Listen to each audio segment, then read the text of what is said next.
ہم علم دانشمندی وہ 1300 سال پہلے جو لوگ گزر گئے ان سے زیادہ تھی۔ یعنی بھینس کی قربانی کا مسئلہ 1300 سال گزرے ہیں، اس میں کسی کو یہ ضرورت نہیں پڑی کہ بھینس کی قربانی جائز ہے یا ناجائز۔ 1300 سال کے بعد چند لوگوں کا وجود اٹھتا ہے اور وہ اپنا سطحی علم، کون سا علم؟ سطحی علم، یعنی بس 2-4 کتابوں کے نام پڑھیں، وہ پنجابی میں کہتے ہیں پا نہ پڑھے تو وقت نہ پڑھے، اس قسم کے لوگ مارکیٹ میں آ جاتے ہیں اور کہتے ہیں بھینس کی قربانی جائز نہیں ہے۔ بھینس کی قربانی اچھا جی جائز نہیں، ہم نے مان لیا۔ کیوں جائز نہیں ہے؟ دلیل میں وہ ہمیں یہ فلسفہ سمجھاتے ہیں کہ بھئی بھینس کا قرآن اور حدیث میں تذکرہ نہیں ہے، بھینس کا قرآن اور حدیث میں تذکرہ نہیں، کہتے ہیں اس بنا پر بھینس کی قربانی ٹھیک۔ میں کہتا ہوں یہی سوال میں آپ سے کرتا ہوں، کیا بھینس کے دودھ کا تذکرہ قرآن اور حدیث میں؟ گوشت کا تذکرہ نہیں ہے تو آپ نے کہا جی اس کی قربانی جائز نہیں ہے۔ تو یہ جو بھینس کا دودھ، اس دودھ سے بننے والی مٹھائیاں، فرنیاں، شیرنیاں، کھیر، لب شیری، فلاں فلاں الغرض، یہ جتنا بھی لٹرن پٹرن مال سارا آپ گڑب گڑب کر جاتے ہو، یہ سارا جو بھینس کے دودھ سے بنتا ہے، تو یہ دودھ کون سی کتاب میں لکھا ہے کہ جائز ہے؟ یہ بھی تو اسی بھینس کے اندر سے نکلا ہے بھائی۔ اگر یہ آپ کا بتایا ہوا فارمولہ ہے کہ بھینس کا لفظ صراحت کے ساتھ موجود نہیں ہے تو پھر اس کی وجہ سے یہ بھینس کی قربانی نہیں ہوتی۔ لہٰذا ہم یہ پوچھتے ہیں بھینس کے دودھ کا لفظ صراحت کے ساتھ قرآن کے کس پارے میں، حدیث کی کون سی مستند کتاب میں یہ تذکرہ آیا ہو جی بھینس کی قربانی تو ٹھیک نہیں ہے لیکن اس کا دودھ آپ چڑھاتے جاؤ جتنا چڑھا سکتے ہو؟ یہ کیا ہے؟ قوم کو عجیب گمراہی پر لگایا ہے۔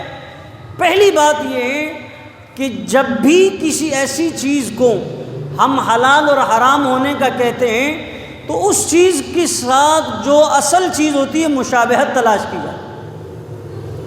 گائے کا تذکرہ قرآن میں، گائے کا تذکرہ حدیث میں، تو علماء نے یہ لکھا ہے کہ دیکھو جو ساری چیزیں گائے میں پائی جاتی ہیں وہی چیزیں بھینس میں پائی جاتی ہیں، لہٰذا دونوں آپس میں ہر چیز میں مشترک ہیں، اس لیے یہ فتویٰ جاری کیا کہ جیسے گائے کی قربانی جائز ہے اسی طرح بھینس کی قربانی بھی جائز ہے۔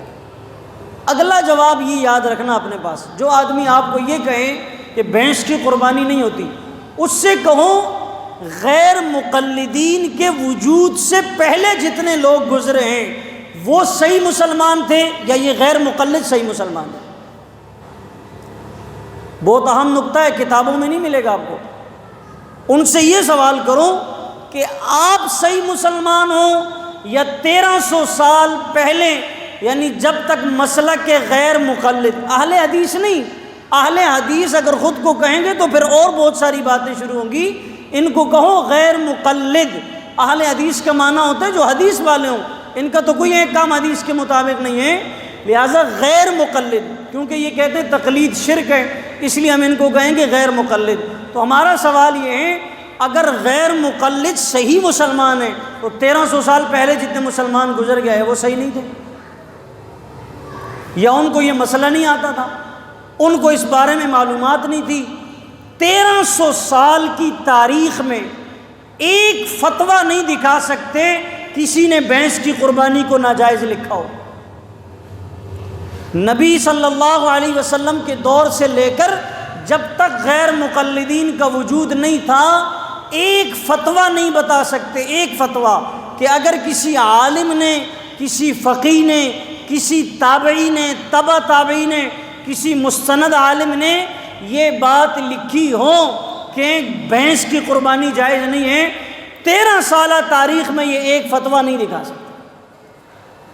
عجیب بات ہے، 1300 سال پہلے لوگوں کو یہ مسئلہ سمجھ نہیں آیا اور 1300 سال بعد یہ ماشاءاللہ ایسے نئے محقق پیدا ہوئے جنہوں نے دنیا کو گمراہی پر لگایا اور کہا جی بھینس کی قربانی ناجائز ہے، تو بھینس کے دودھ پر بھی فتویٰ لگاؤ کہ بھینس کا دودھ بھی ناجائز ہے نا۔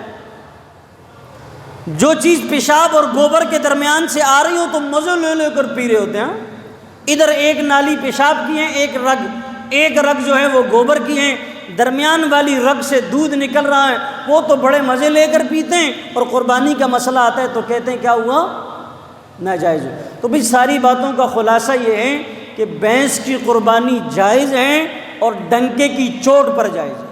سمجھ آ رہی بات؟ پہلا مسئلہ. اگر یہ دروازہ کھول دیا نا کہ ہر چیز کا لفظ دکھاؤ قرآن اور حدیث میں، تو پھر یہ سارے نشئی جو ہیں اپنے چرس کو، افیم کو، ہر چیز کو کہیں گے جائز ہے. چرس کا لفظ قرآن اور حدیث میں، افیم کا تذکرہ قرآن اور حدیث میں، یہ جو نئے نئے نشے نکل رہے ہیں ان کا تذکرہ قرآن اور حدیث میں، یہ تو کہیں گے بس سب جائز ہے، اس لیے کہ قرآن میں بھی منع نہیں ہے، حدیث میں بھی منع نہیں. قرآن میں ایک شراب کی ممانعت ہے نا، باقی تو کسی چیز کی ممانعت نہیں. یہ دروازہ کھول دو، بس سب نشئیوں کو اجازت دے دو. ہر نشئی مفتی بنا پھرے گا، کہے گا بھائی قرآن میں کہیں چرس کا تذکرہ ہے، آپ کہو گے نہیں ہے، حدیث میں ہے، آپ کہو گے نہیں، پھر گا بولے گا اب جائز ہے یا نہیں. یہ کیا اصول ہوا؟ دوسرا مسئلہ جانور کے سینگ کے حوالے سے. دیکھو کچھ چیزیں اصل ہوتی ہیں، کچھ چیزیں اضافی ہوتی ہیں. جانور کا سینگ یا تو پیدائشی نہیں ہے، یا تھا کسی وجہ سے ٹوٹ گیا، یا تو بالکل جڑ سے ٹوٹ گیا، یا آدھا ٹوٹ گیا، نہ ہو تب بھی قربانی جائز ہوتی ہے. سینگ درمیان سے ٹوٹ جائے تب بھی قربانی جائز ہوتی ہے، جڑ سے اکھڑ جائے تب بھی اس کی قربانی جائز ہے. یہ جو سینگ ہیں یہ کوئی ایسا ضروری امر نہیں ہے کہ جس کا جانور میں پایا جانا ضروری ہے. اکثر جانور آپ کو بغیر سینگ کے ملیں گے، تو پھر اگر سینگ کے پیچھے لگ جائیں تو پھر اس کے اندر پیچھے لگنے سے آدمی حرج میں مبتلا ہوگا. شریعت نے آسانی پیدا کی ہے، سینگ بالکل نہ ہو، آدھا ٹوٹ جائے یا کوئی کچھ بھی حصہ ٹوٹ جائے، یا اگر جڑ سے بھی ٹوٹ جائے، بہرحال ہر صورت میں اس جانور کو قربانی میں ذبح کرنا کیا ہوگا بھائی؟ میں تو گھڑی اس لیے دیکھتا ہوں کہ ٹائم زیادہ نہ ہو جائے، آپ گھڑی اس لیے دیکھتے ہو کہ بس کب کرے گا. نمبر 3 دم کا مسئلہ. یہ سمجھ لو دم کے لیے شریعت میں کیا رہنمائی ہے. فرمایا اگر جانور کی پیدائشی طور پر ہی دم نہیں ہے، کس طور پر؟ پیدائشی اس کی دم نہیں ہے، یعنی حلال جانوروں کی، تب بھی اس کی قربانی نہیں ہوگی. یا تھی مگر کٹ گئی. اب کٹی کتنی ہے؟ تو فقہا نے لکھا ہے دم کا تہائی حصہ. کتنا حصہ؟ تہائی کہا جاتا ہے تیسرے کو. کس کو؟ ہماری قوم چونکہ اب انگلش میڈیم اسکولوں میں پڑھتی ہیں تو انہیں تہائی کا معنی سمجھ میں نہیں آتا، اس لیے میں وضاحت کر دوں کہ تہائی کہتے ہیں کسی بھی چیز کے کل کا تیسرا حصہ. کل کا ایک چیز ہے 9 گز تو اس کا تیسرا حصہ بنے گا 3 گز. ایک چیز ہے 9 فٹ، اس کا تیسرا حصہ بنے گا 3 فٹ. ایک چیز ہے 9 انچ، اس کا تیسرا حصہ بنے گا 3 انچ. ایک چیز ہے 12 انچ، اس کا تیسرا حصہ بنے گا 4 انچ. تو تہائی کہا جاتا ہے کسی بھی چیز کی کل پیمائش کا تیسرا حصہ، یعنی ایک حصہ، دوسرا اور تیسرا. تو دم پیدائشی نہیں ہے تب بھی قربانی نہیں ہوگی. اگر دم کٹی ہوئی ہے تو اس کی مقدار دیکھیں گے. اگر وہ مقدار 1/3 ہے یا 1/3 سے زیادہ ہے، 1/3 ہے یا 1/3 سے زیادہ ہے تو اس صورت میں قربانی نہیں ہوگی. اگر 1/3 سے کم ہو، 1/3 سے کم ہو تو پھر اس کی قربانی ہو جائے گی. اور اگر آدھی کٹی ہوئی ہو تو پھر قربانی نہیں ہوگی. تیسرا مسئلہ، چوتھا، یہ اہم بات ہے. بہت سارے جانور ایسے ہوتے ہیں جو گھر میں بھی پلتے ہیں لیکن عمومی طور پر وہ چارہ باہر کھاتے ہیں. آپ نے دیکھا ہوگا یہاں چاکی واڑہ روڈ پر اکثر گائیں گھومتی ہیں، کچرا کنڈی پر کھا رہی ہیں، ادھر سے گند ملا. تو جو جانور ہو تو گھر میں رہنے والا لیکن وہ باہر کی گندگی بھی کھاتا ہے، باہر کی کہیں بھی چھوڑ دیا آپ نے نہ یہ دیکھا. ایک تو وہ جانور ہے جس کو آپ چارہ بنا کر دیتے ہیں اور سال بھر وہی چارہ کھاتا ہے، اس میں تو یہ مسئلہ نہیں ہے. لیکن ایک جانور وہ ہیں آپ نے کہا جی کون چارہ بنائے، کون تیار کرے، بس ادھر ہی کھاتا رہے. وہ گندگی کھائے، صاف مال کھائے، گندا کھائے، اس میں کوئی فرق نہیں ہے. ایسے جانور کو قربانی میں ذبح کرتے وقت ایک بات کی رعایت بہت ضروری ہے. ایسا جانور جس نے سال بھر باہر کی گندگی کھائی ہو تو اب اس کو قربانی میں ذبح کرنے سے پہلے چند دن گھر میں ایسی جگہ پر بند کریں. بند کرنے کا معنی ایسی جگہ اس کو رکھیں جہاں وہ باہر نکل کر باہر کا چارہ نہ کھائے.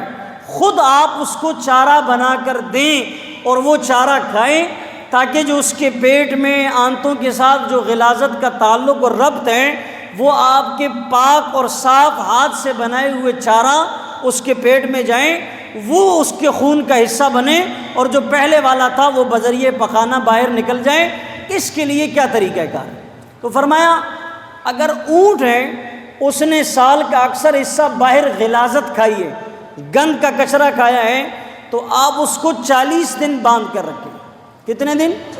40 دن اس کے اپنے ہاتھ سے بنا کر چارہ کھلائیں. جب 40 دن مکمل ہو جائیں تو پھر آپ اس کو قربانی میں ذبح کر لیں. اگر گائے ہوں اور اس کی عمر پوری ہوں اور وہ اسی طرح باہر غلاظت کھاتی ہو تو اس کو 20 دن باندھ کر رکھیں اور اس کو اپنے ہاتھ سے چارہ بنا کر کھلائیں. 20 دن مکمل ہو جائیں تو پھر آپ اس کو قربانی میں ذبح کر سکتے ہیں. اگر بکرا ہے تو اس کو بکرا یا بکری دمبا جو بھی ہو اس نے اس طرح باہر غلاظت کھائی ہے 6 مہینے سے زیادہ حصہ، تو آپ اس کو 10 دن کسی ایسی جگہ پر رکھیں جہاں پر آپ اس کو اپنے ہاتھ سے چارہ بنا کر دیں. 10 دن وہ کھا لیں، پھر اس کے بعد اس کو قربانی میں ذبح کر سکیں.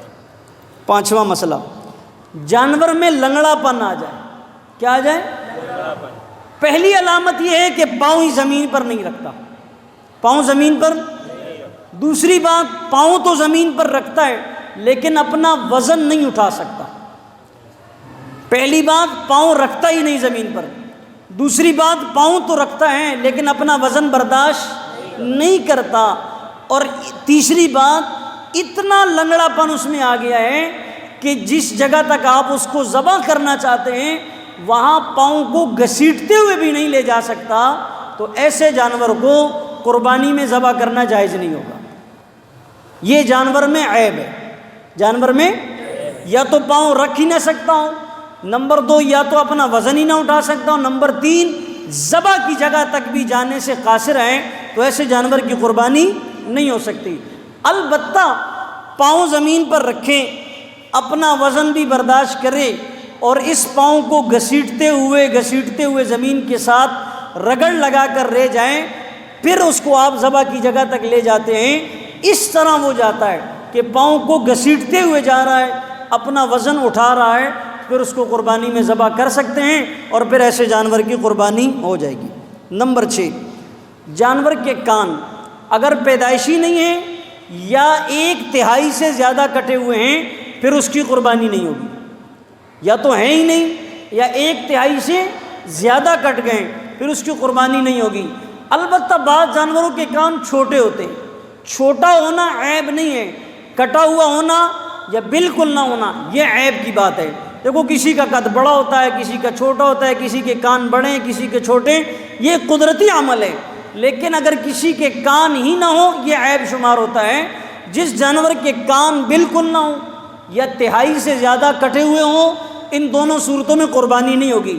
البتہ اگر چھوٹے ہیں تو چھوٹے ہونے کی وجہ سے اس کو قربانی میں خرید سکتے ہیں اور ذبح کر سکتے ہیں. بعض دفعہ جانور کے کان میں چھوٹا موٹا سوراخ ہوتا ہے، جیسے ہمارے ہاں پہلے عورتیں کانوں میں وہ ڈلواتی تھی نا، کیا کہتے ہیں اس کو؟ بالی. اب عورتیں مرد زیادہ تر عورتوں کے ساتھ رہتے ہیں، پھر مردوں نے بھی ڈالنا شروع کر دیے. ہاتھوں میں بھی مرد پہنتے ہیں، ابھی پاؤں میں بھی پہنتے ہیں. پہلے لوگ یہ جانوروں کو ڈالا کرتے تھے، پھر جانوروں سے عورتوں میں آیا، عورتوں سے مردوں میں آیا، اب آہستہ آہستہ بچوں میں آئے گا، اور پھر سارا کا سارا نقشہ یہی ہوگا. ادھر جانور ہوں گے، ادھر انسان ہوں گے، وہ بھی بشکل جانور ہوں گے. تو خیر یہ اگر بعض دفعہ جانور کے کان میں سوراخ ہو معمولی سا، اس سے کوئی فرق نہیں پڑتا. علماء نے لکھا ہے بہتر یہ ہے کہ آپ ایسا جانور نہ خریدیں. لیکن آپ نے خریدا اور معلوم نہیں تھا، پھر اگر اس کو قربانی میں ذبح کرنا چاہتے ہیں تو اس کی قربانی ہو جائے گی. لیکن بہتر یہ ہے صرف دانتوں پر سارا زور نہ ہو چیک کرتے ہوئے جانور کی ساری صورتحال کو دیکھ لیا جائے. یہاں سارا علم دانتوں پر ہوتا ہے، سارا علم. ہاں بس وہ کھایا کتنے دانت نے 10 یا بس دانت سے بھائی اس کے کان دیکھو، چلنا دیکھو، دم چیک کرو، ساری چیزیں چیک کرو۔ لہٰذا جانور خریدتے وقت ماہر فن لوگوں کو ساتھ لے جانا چاہیے۔ ماہر ایک ہیں سیاڑا ہونا، سمجھدار ہونا، ایک ہے ماہر فن۔ ایک سیاڑا آدمی جانور خریدنے کے لیے گیا تو اس کو اماں نے کہا بیٹا کسی ماہر آدمی کو ساتھ لے جاؤ، کسی ماہر آدمی کو۔ اس نے کہا ماں مینو سارا پتہ ہے، مین کی دس دیے تو مینو تے سارا۔ اس نے کہا چلو جاؤ پھر لے آؤ جانور۔ وہ مارکیٹ میں گیا جانور خریدنے کے لیے، اس کا ایک وپاری سے سودا ہو گیا۔ اس نے اس کو کہا بات یہ ہے یہ جانور تو میرا تمہارا ڈن ہو گیا۔ اس سامنے تمہیں گدھا نظر آ رہا ہے؟ اس نے کہا ہاں۔ بولا یہ گدھے والا میرے اوپر یہ گدھا بیچنے کو راضی نہیں ہے، گدھے والا مجھ پہ یہ گدھا بیچنے کو، اور مجھے ضرورت ہے، میں نے ان جانوروں کے لیے چارہ لانا ہے، میں کرائے دے دے کر تھک گیا ہوں، میرا اپنا گدھا ہوگا اور میں اس پر وزن ڈال کر لاؤں گا، میرے لیے سہولت ہو جائے گی۔ اس نے کہا ایک کیڑی گال ہے، 10 ہکار دی وس کی گئی، یہ تو ہماری بائیں انگلی کا گیم ہے۔ اس نے کہا اچھا۔ وہ گیا، وہاں جا کر اس نے گدھے والے سے سودا کیا۔ سودا کرنے کے بعد وہ پیسے گدھے والے کو دیے، وہ پیسے لے کر گدھے والا چلتا بنا۔ یہ گدھا لے کر ادھر آیا تو یہ گائے والا بھی نہیں تھا، چونکہ یہ گدھا اس کا اپنا تھا۔ بقرہ عید پر الو کا پٹھا کوئی گدھا خریدتا ہے؟ تو اس نے وہ گدھا لیا، لے کر آیا، اور وہ گدھا لیتے لیتے پھر رہا تھا۔ لوگوں نے کہا بھئی ہم گائے لینے کے لیے آئے ہیں، ہم گدھا لینے کے لیے نہیں آئے، اس لیے کہ ہمارے ہاں لیاری میں بہت گدھے پہلے سے ہیں، ہمیں گدھے کی ضرورت۔ تم لگتا ہے کوئی ڈیفنس کلفٹن سے آئے ہو، ایک گدھا تم بھی لے جاؤ، لہٰذا تمہارے علاقے میں بھی کوئی گدھا ہونا چاہیے۔ تو جب گھر واپس آیا تو اس نے ماں نے اس کو کہا پتر میں تینوں آکھیا سی نا کسی ماہر نو ساتھ لے جاؤ، اب تم نے کہا میں خود ہی پہنچا یا سرکار آتے، پھر ابھی کیا ہوا؟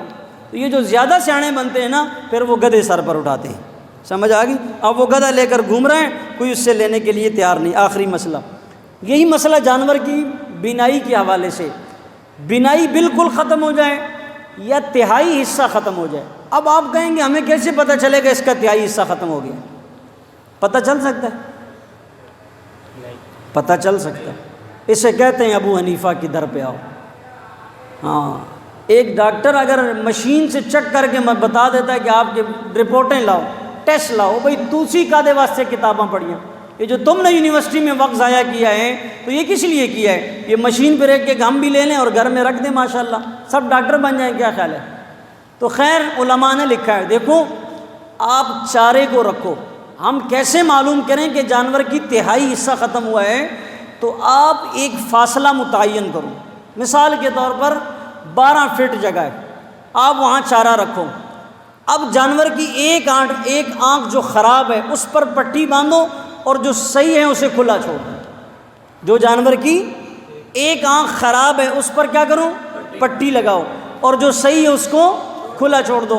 اب اس جانور کو چارے کی طرف بلاؤ، چارے کی طرف، یہ دیہاتی لوگوں کا کام ہے، یہاں تو جانور کو دیکھ کر 3 کلومیٹر دور ہو جاتا۔ جانور کو چارے کی طرف بلاؤ اور آپ نے وہ خراب آنکھ بند کی، اب وہ آ جاتا ہے تو اس کا مطلب ہے کہ اس کی یہ جو صحیح آنکھ ہے وہ کیا ہے؟ صحیح ہے۔